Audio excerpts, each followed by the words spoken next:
passerelle s'effondre au pied de la mer de glace à Chamonix. 2 touristes tués, une vingtaine de blessés. En visite à la base aérienne d'Istres, le président de la République déclare que l'action de la France au Tchad réunifié s'étend désormais à l'ensemble du territoire.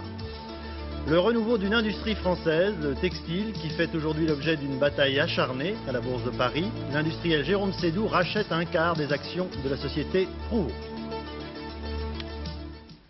Une journée supplémentaire de détention pour Marcel Carton, Marcel Fontaine, Jean-Paul Kaufmann, Jean-Louis Normandin d'Antenne 2 et Roger Hawke.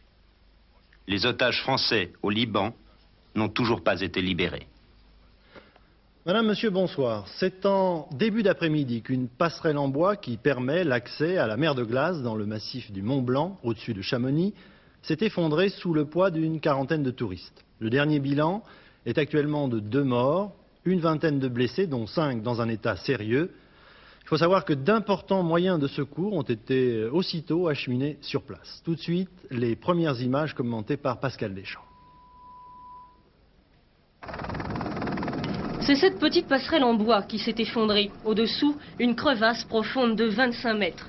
Une quarantaine de touristes la traversaient pour se rendre à la grotte de la mer de glace lorsqu'elle s'est brutalement affaissée. Un touriste belge était tué sur le coup, mais la fillette que l'on croyait morte a pu être ranimée. 5 autres blessés graves ont été très rapidement transportés par hélicoptère à l'hôpital de Chamonix. Il y a 1 heure encore, une dizaine de personnes étaient coincées dans les fissures situées entre la glace et le rocher. Mais les opérations d'élitroyage, conduites par les gendarmes de haute montagne, ont permis de les évacuer. Plus de 500 000 personnes empruntent chaque année ce chemin. La passerelle était-elle vétuste? Y avait-il trop de touristes dessus à ce moment-là? Il est encore trop tôt pour le dire. Il n'y a donc qu'une seule victime, heureusement, si je puis dire, et non 2, comme je l'annonçais et comme le disaient les dépêches, jusqu'à 20 heures. Le président de la République, M. François Mitterrand, a visité aujourd'hui la base d'Istres, le dispositif militaire français épervier qui appuie les forces tchadiennes dans leur conflit avec la Libye, lui a été présenté. À cette occasion, le président a rappelé les engagements de la France au Tchad et dans le Golfe, et son rôle de chef des armées, qu'il entend bien assumer pleinement jusqu'au terme de son mandat. Un incident protocolaire et peut-être politique a également marqué cette visite. Le ministre de la Défense, M. André Giraud, décidant de quitter la base aérienne d'Istres avant la fin de l'inspection. Nous allons revenir sur cet incident et l'importance qu'il faut lui accorder, mais avant cela, donc, revenons à l'ordre chronologique des événements. Reportage de nos envoyés spéciaux, Laurent Boussier et Yves Barbe.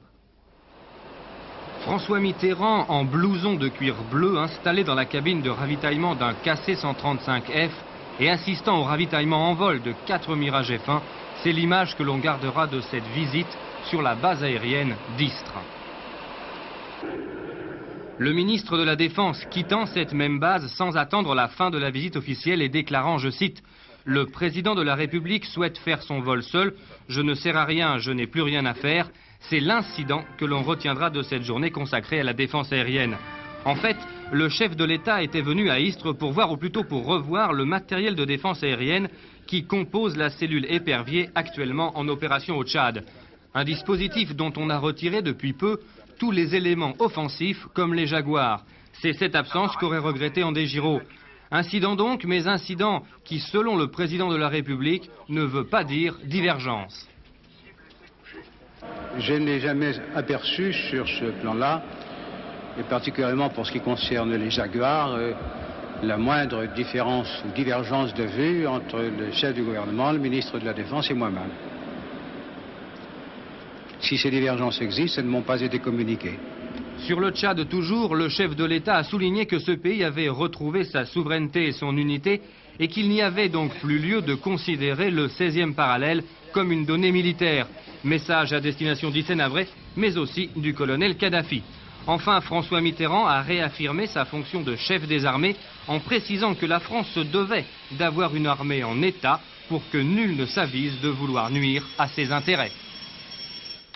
Ce soir donc, personne n'a l'intention, visiblement du moins, d'exagérer l'importance du départ précipité du ministre de la Défense. Il n'en reste pas moins qu'en quelques semaines, c'est le 3e différend qui survient entre M. Giraud et le président Mitterrand. Gilles Leclerc.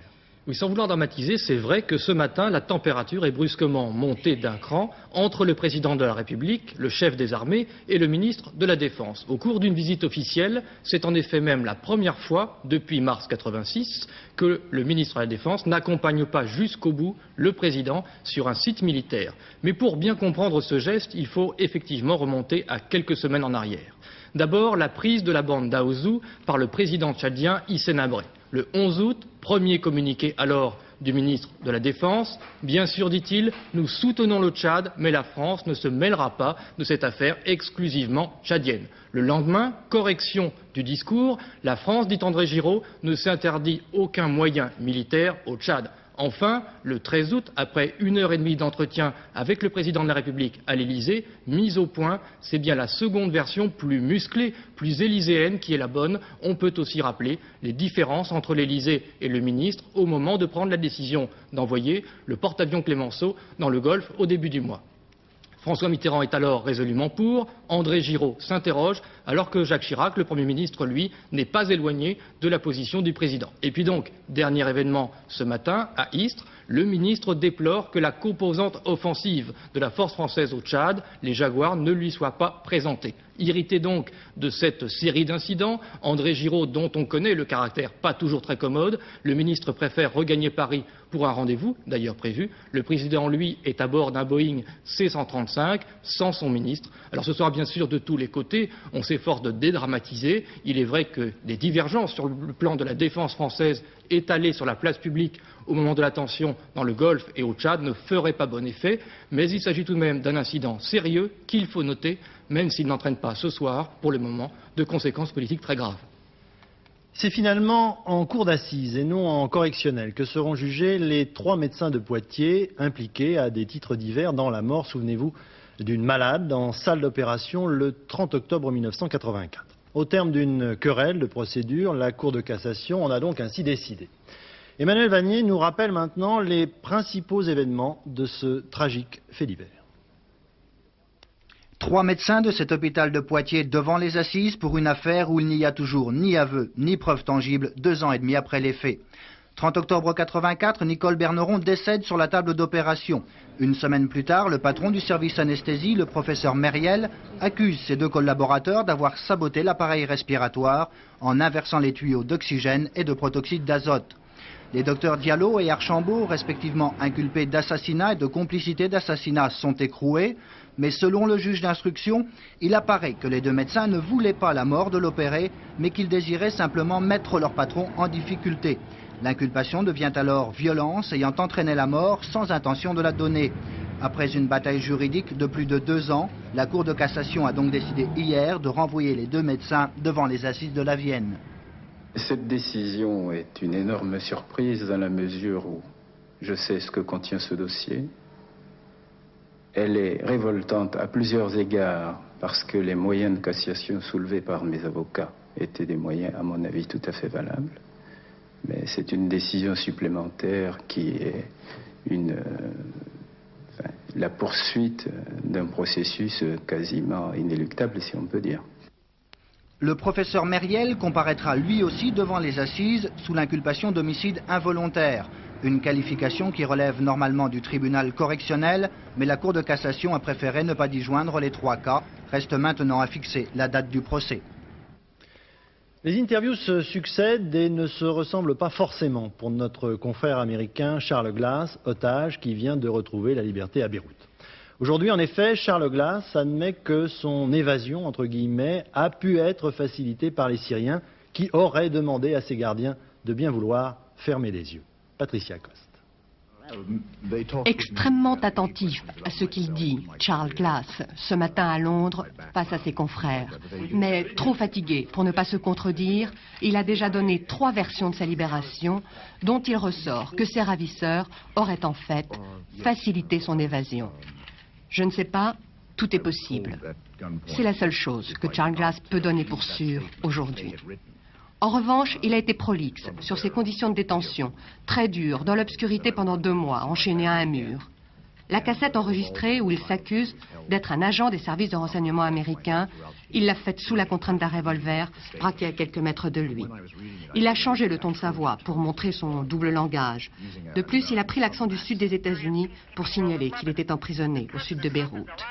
Quoi qu'il en soit, Charles Glass est libre, sa femme et ses 5 enfants ne savent pas comment exprimer leur joie, et l'Amérique le fête. À sa manière, c'est-à-dire avec ce mélange de simplicité et de débauche de moyens télévisuels qu'elle déploie pour les grandes occasions.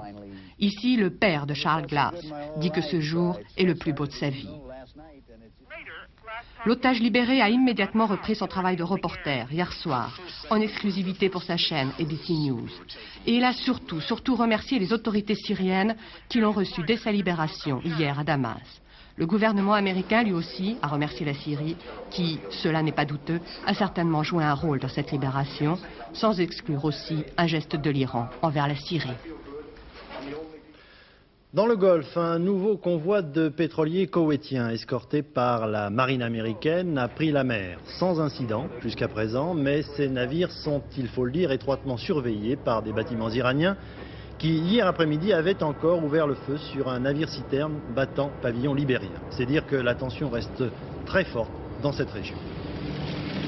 En Corée du Sud, les concessions faites par le patronat ont permis la reprise du travail dans la majorité des entreprises du sud du pays notamment.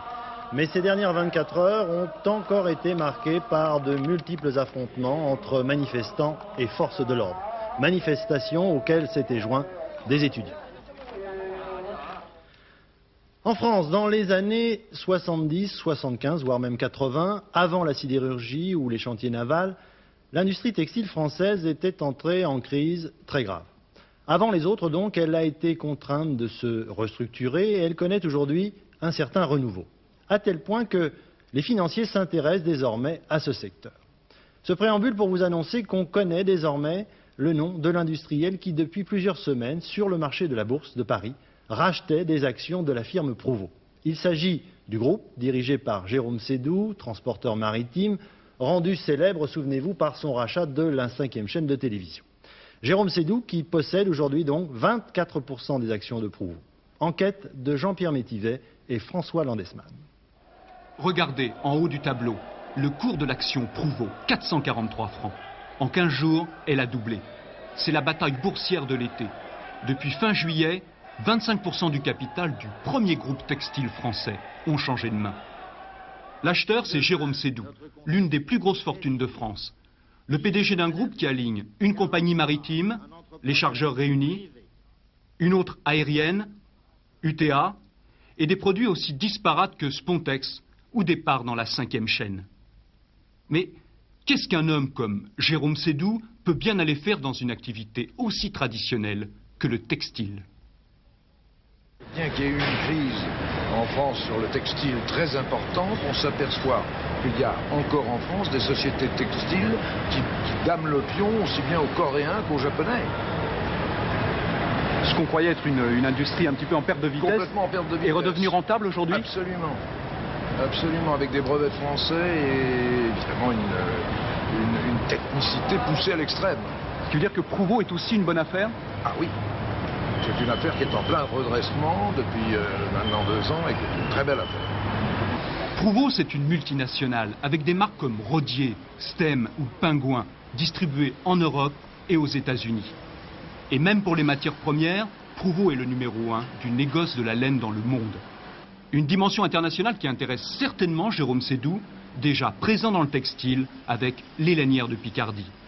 Dans ce cas, il devrait accentuer sa prise de participation dans Prouveau. Autre hypothèse, un simple coup boursier. Et là, Jérôme Sédou revendrait tout. La bataille autour de Prouveau n'est pas terminée. Le ministre des Affaires sociales, M. Philippe Séguin, relance son plan de mobilisation contre le chômage. Il entreprend une tournée des différents départements français et il entend également convoquer dans les agences pour l'emploi 500 000 chômeurs de longue durée pour réexaminer avec eux leur situation. Il entend également proposer près de 300 000 stages. Une commande importante pour l'avion franco-italien ATR 42, un appareil de 50 places, plutôt destiné au vol à très courte distance. L'acheteur est la plus grande compagnie américaine, Texas Air, qui a commandé ferme 16 avions et pris une option sur 34 autres appareils. En France, l'événement politique de la journée aura lieu à partir de 20h30 sur Antenne 2, sur notre chaîne, dans l'heure de vérité, dont l'invité est le président de SOS Racisme, Harlem Désir.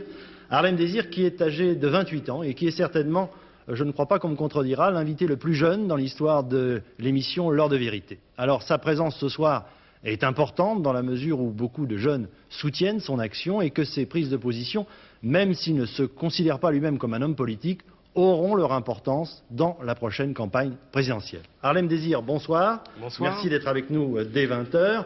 Alors, sans vouloir dévoiler complètement ce que vous allez dire ce soir, avez-vous toujours l'intention de ne pas vous présenter aux élections? Avez-vous l'intention d'y participer activement et de quelle manière? Je crois que l'élection présidentielle, c'est une élection où se présentent les gens qui estiment avoir pour vocation de devenir président de la République. Ce n'est pas mon cas.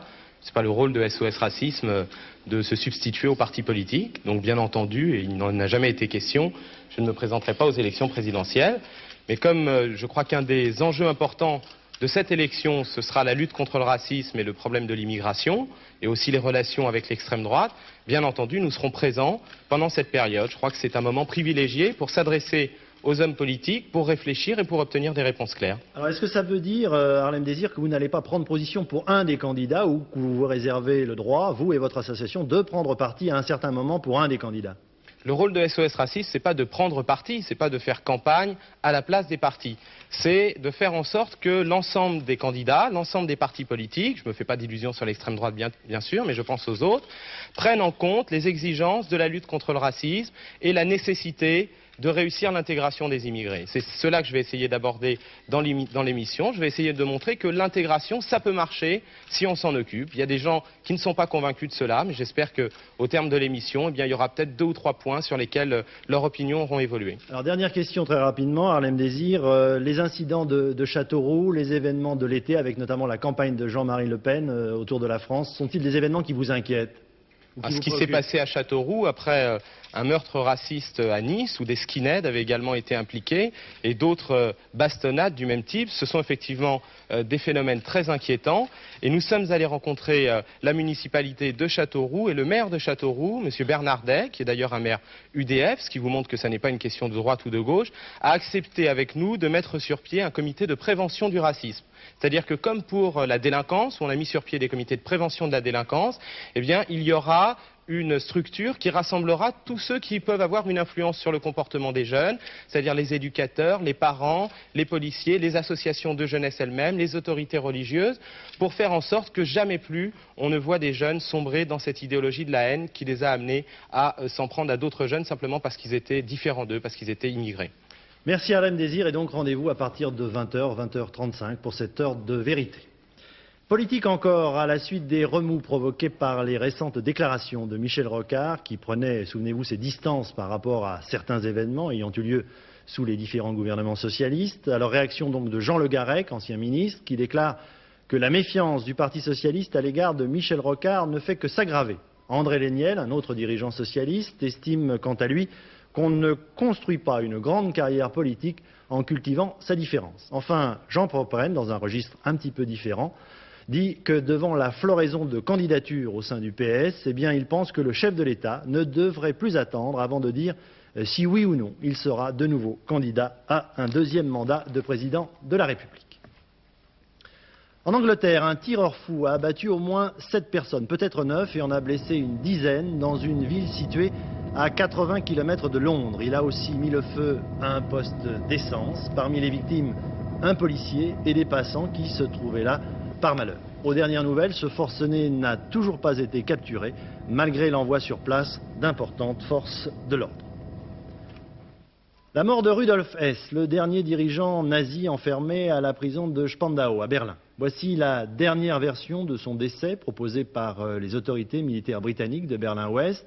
La voici, Rudolf Hess est mort d'asphyxie après une tentative de suicide dont il parle clairement dans une lettre retrouvée dans sa poche. Et pour être totalement complet sur cette affaire, disons encore que le fils de Rudolf Hess ne croit pas à cette version des faits qui a déjà, il faut le dire, changé 2 fois depuis lundi dernier. Au moment où les responsables de la recherche spatiale américaine s'interrogent sur le retard pris par rapport aux soviétiques, ils ont, il faut le dire, tout de même une raison de se réjouir, en fêtant aujourd'hui le 10e anniversaire du lancement de la sonde Voyager 2, qui, à la vitesse de 19 km à la seconde, a déjà croisé les planètes Jupiter, Saturne, Uranus et continue sa route vers Neptune. Les explications de Philippe Dumez. Imaginez une R5 filant à 72 000 km à l'heure et cela depuis 10 ans. La sonde Voyager 2 se trouve maintenant à près de 6 milliards de kilomètres de la Terre entre les planètes Uranus et Neptune. Parti le 20 août 1977, Voyager a d'abord frôlé la plus grosse planète du système solaire, Jupiter, en juillet 1979. 2 ans plus tard, c'était un passage très dangereux à travers les anneaux de Saturne. À chaque fois, notre petite sonde de 800 kg profitait de l'attraction de ces planètes pour reprendre de la vitesse. Au cours de ce voyage extraordinaire, Voyager 2 nous a envoyé des images fabuleuses, mais aussi et surtout des informations inestimables pour les astronomes. Et le dépouillement n'est pas encore terminé. Sur un satellite de Jupiter, Io, on a pu admirer par exemple un volcan en pleine activité. Ces découvertes serviront à connaître la façon dont le système solaire s'est formé. À 6 milliards de kilomètres de la Terre, Voyager 2 fonctionne toujours correctement. Il faut simplement plus de 3 heures pour recevoir des informations. Dans 2 ans, elle ira visiter Neptune. Pour la première fois, les autorités fédérales américaines autorisent l'expérimentation sur l'homme de ce qui pourrait être, dans l'avenir, le premier vaccin contre le sida. 81 personnes qui ne sont pas malades, mais qui font partie d'une population dite à risque, puisqu'il s'agit d'homosexuels principalement, vont donc être vaccinées. Mais dans l'état actuel des connaissances, de la science, le véritable vaccin qui serait commercialisé ne verra pas le jour avant 4 ou 5 ans. D'autres expériences d'ailleurs, du même type, vont être tentées dans le monde, en particulier en France. L'enquête sur la catastrophe aérienne de Détroit aux États-Unis la semaine dernière fait rebondir en France la polémique sur le problème du pilotage à 3 ou à 2 de certains avions commerciaux. Les syndicats français estimant que la présence à bord d'un 3e homme, le mécanicien, que l'on veut supprimer sur certains types d'appareils, peut éviter de tels types d'accidents. Pascal Deschamps. Le 3e homme du cockpit, le voilà, l'officier mécanicien chargé de surveiller tous les paramètres techniques. Or, de plus en plus, les compagnies aériennes et les constructeurs suppriment ce poste. Restent les 2 pilotes et c'est insuffisant, disent les mécaniciens. La fonction du mécanicien navigant consiste à seulement surveiller le fonctionnement des réacteurs durant le décollage. Et ceci étant, il est plus disponible, plus à même de prévenir les pilotes d'une dégradation éventuelle d'un moteur. C'est vrai, certains modèles étaient prévus pour être pilotés à 3, ce qui ne sera pas le cas de la nouvelle génération d'appareils, comme ici, l'Airbus A320. Mais lorsqu'il y a défaillance d'un moteur, les pilotes estiment qu'ils n'ont pas besoin du mécanicien pour s'en rendre compte et que dès lors, c'est uniquement un problème de pilotage. À partir de là, il faut que les pilotes réagissent rapidement pour maintenir l'avion sur la trajectoire nominale. Réagir, ça veut dire mettre le pied du bon côté pour contrer l'effet girouette de l'avion et contrer l'inclinaison que l'avion va prendre. Si vous vous trompez de sens, ça va très vite et il est très dur de récupérer le mouvement que va faire l'avion dans l'espace. Dans le cas de l'accident de Détroit, les pilotes ont-ils eu un mauvais réflexe? La lecture de la boîte noire n'a pas encore permis de connaître leur dernière manœuvre. À quand Marcel Bijard au top 50? À 71 ans, en effet, l'ancien général parachutiste, puis ministre du président Giscard d'Estaing, vient d'enregistrer son premier disque intitulé « La France ». En fait, le général ne chante pas vraiment, il récite plutôt, ce n'est pas de la musique typiquement militaire non plus, ni franchement civile, c'est entre les deux. Et Marcel Bijard, qui ne se fait pas d'illusions sur ses qualités de voix, déclare lui-même qu'il chante comme un pied dans des Rangers, bien entendu. Après les amateurs, donc, les professionnels, avec Madonna qui doit arriver, vous le savez, en France la semaine prochaine. Elle vient de triompher à Londres, avec toujours, pour ce qui concerne Madonna, un triomphe à la fois artistique et vestimentaire, puisque la reine du rock, vous le savez, n'hésite jamais, si je puis dire, à payer de sa personne. Gérard Dalmaz. Madonna, la fièvre du mardi soir. 37 degrés 2 dans les gradins du stade Wembley à Londres, mais 40 degrés dans les prunelles, les trompes d'Eustache et surtout dans les sous-vêtements des spectateurs du show Madonna hier soir. Sexy et en super forme, l'idole mondiale, 29 ans, a préparé son concert par un jogging matinal de 14 km.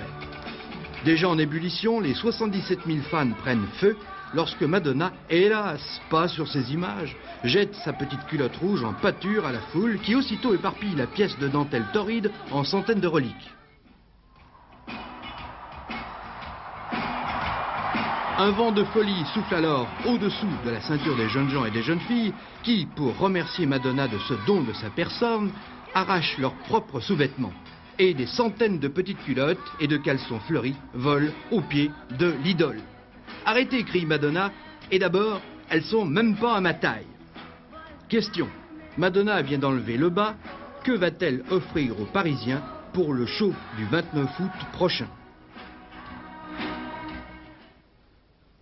En slip cette fois-ci, mais c'est la tenue officielle de la natation avec les championnats d'Europe à Strasbourg avec un record du monde dans le 4 x 200 mètres, vous allez le voir, réalisé par l'équipe de l'Allemagne de l'Ouest qui reprend le titre aux Américains.